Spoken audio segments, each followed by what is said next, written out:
Assalamu alaikum. Welcome to today's episode of Talking Point. I'm your host, Syed Neaz Ahmad. In our studios today, we have a very distinguished personality. He's a lawyer by profession, but he observes a lot of things that goes around in the world today. He is Mr. Nashit Rahman, and he has been on the show before, but today we are going to discuss a completely different issue, the issue of the Rohingya crisis, the Rohingya genocide, the Rohingya ethnic cleansing at the hands of the Myanmar government. Welcome to the show, sir. Assalamu alaikum. Thank you very much. It's my Thank you. pleasure to participate in your show for a second time. Thank you. You are welcome. That you are such a useful person shows that you are so busy. Thank you.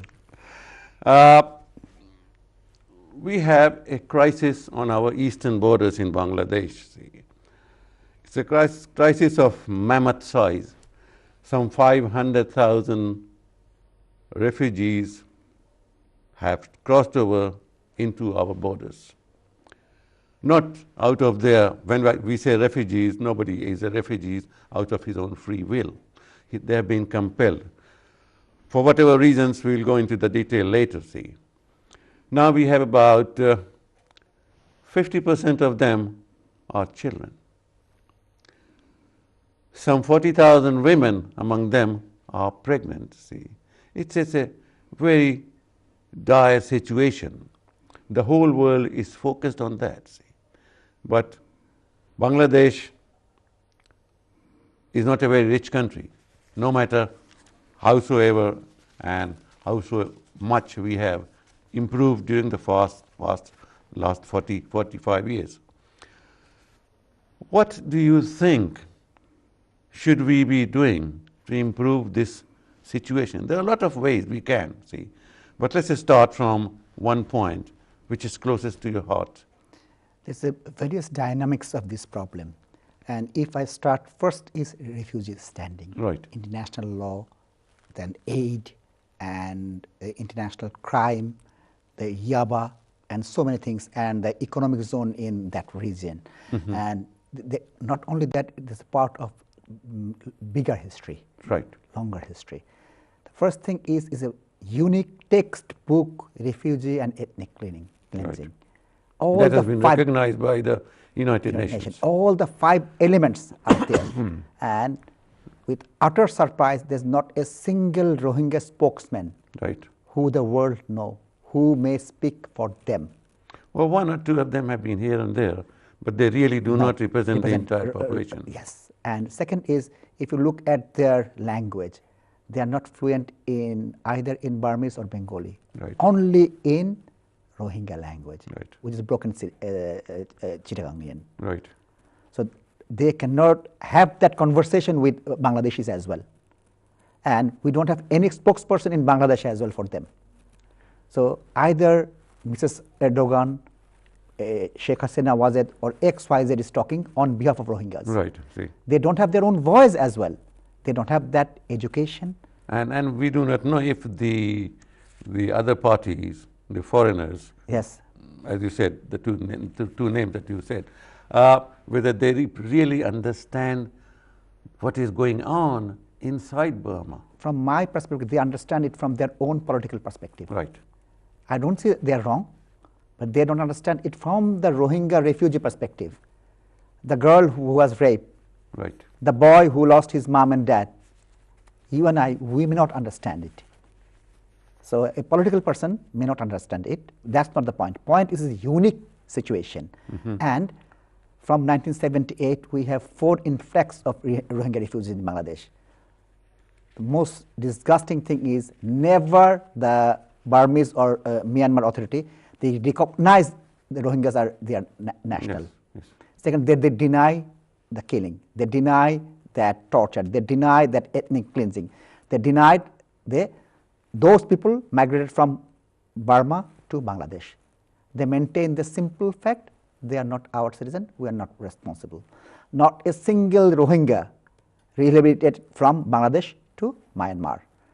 And one more thing, whole world media is portraying it as a Rohingya Muslim crisis. Right. It's not a Muslim No, crisis. it's a Rohingya crisis. Hindus are there. Right. They are killed, they are raped, their houses are arson. So, from my perspective, it's a human crisis, Right. not Muslim or not Rohingya. Here, can we request, we have a clip, Please, a short footage, please. and that will probably give us and our viewers a better idea. Absolutely. Can we have that clip, please?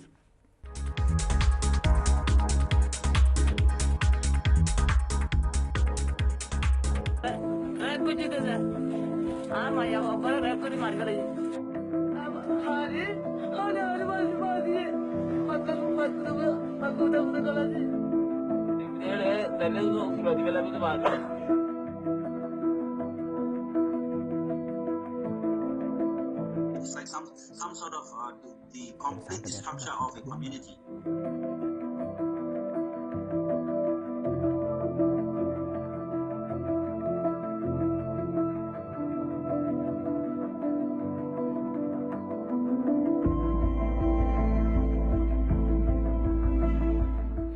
We are suffering for almost 4 decades now. The academics here and the scholars are saying that this is genocide.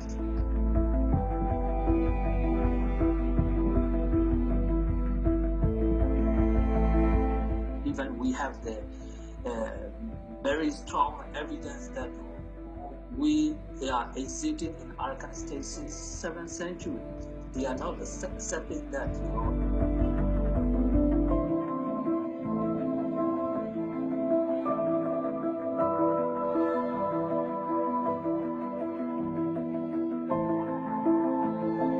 They don't see us as a human being.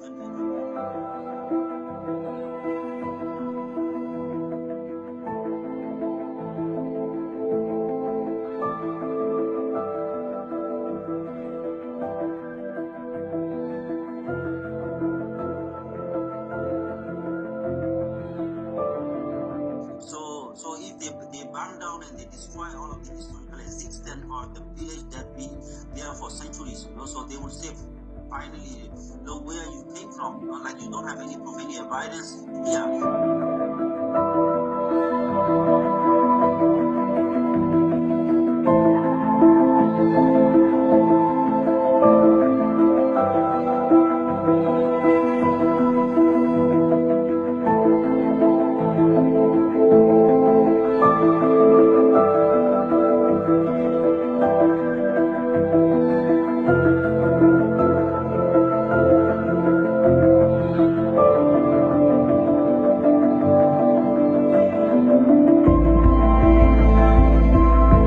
So this time they utilize the majority Buddhism people, please the Rohingya people.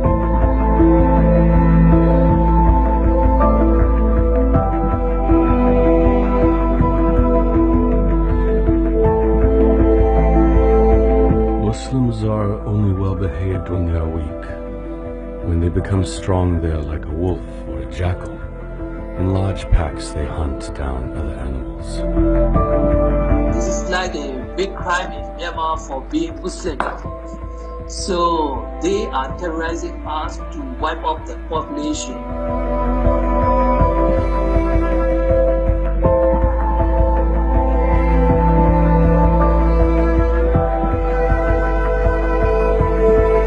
Our concern is that they are not doing enough to rein in the military to basically take control of the situation.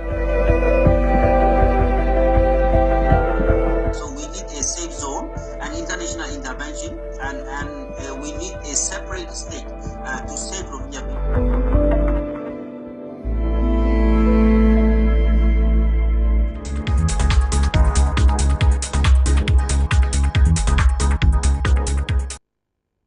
Welcome back. The clip that you just saw relates the whole story in a brief way, in a brief manner. How to solve this mammoth crisis? Mr. Nashit Rahman, we were just talking about something, that how to resolve this. This is not an issue that can be resolved just between the two states. We need the help of the world.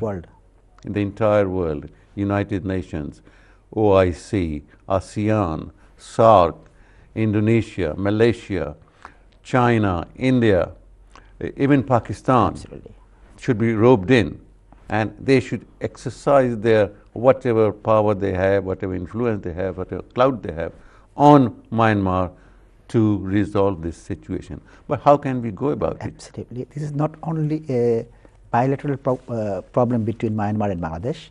40,000 Rohingya refugees are settled in India. Right. Almost 70,000 Rohingya refugees are in Pakistan.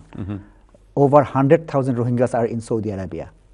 And who have performed the Hajj, they know in Mina and Arafah, there's so many Rohingya boys, they're serving the Hajjis. Yeah. So these few countries, they have small share of Rohingyas. Right. The mammoth share, the lion's share is in Bangladesh. And since 1978, we are facing the problem. And some of the Rohingyas, they naturalize as Bangladeshis. Unlike other Secretary General of United Nations, this Secretary General, he raised his voice Right. from outset. When the world leaders, they never recognize. UNHCR are doing their paperwork properly, not the aid work. The problem is we don't have any formula whatsoever between these two countries how we may repatriate them from Bangladesh to Rakhine. And that land is not a habitable land. Right. Everything is torched. And they are establishing a mammoth economic area in that region. And there will be a Silk Road from China to the big port, deep sea port in Bay of Bengal. And Do you there's no think this, answer. this is the main reason for all I this? think so. And if we think about that Buddhist monk, I think he's a tool. He's not the main force. Right. And if you look at that Rohingya, so-called Rohingya armed faction, it's a small one, 300, 400 people. For 400 people, you're killing 1 million Rohingyas. Well, if you try to kill a cat, the cat reacts. Yes, absolutely. This absolutely. cat is a very peace-loving Yes, animal. Yes.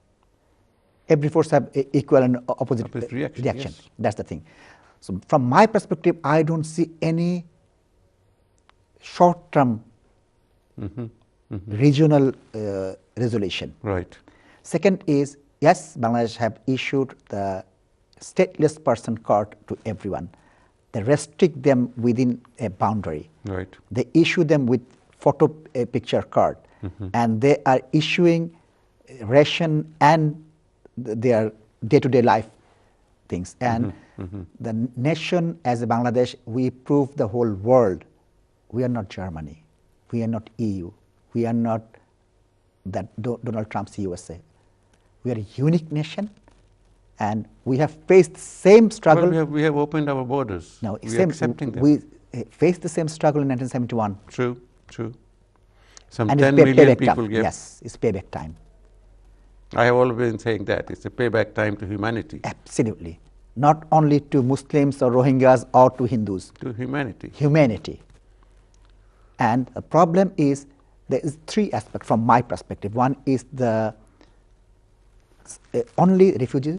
Second one is the aid work. Third one is the legal regime. No one is talking about the legal regime. What's the truth of international law? You talk about the people who have oil and you want to capture them. You call crime against humanity, weapon of mass destruction. You invent new terminologies and jargons. Yeah. And for this, everyone is saying, oh, it's a problem of Bangladesh, we'll pay money, we'll do this, we'll do that. But this is what they said when in the case of Kosovo. Yes? That ethnic cleansing Yes. takes is more important and it takes precedence over sovereignty and the internal matter. Absolutely. So that is why the Security Council, I think that was resolution 388. Yes, 388. And force was used, and nothing can be replaced by if we don't use the force. See, we need to take a break, Please. and when we come back, we'll definitely continue with this very important discussion. Please. Thank you for being with us. Don't go away. We'll be back soon. Thank you.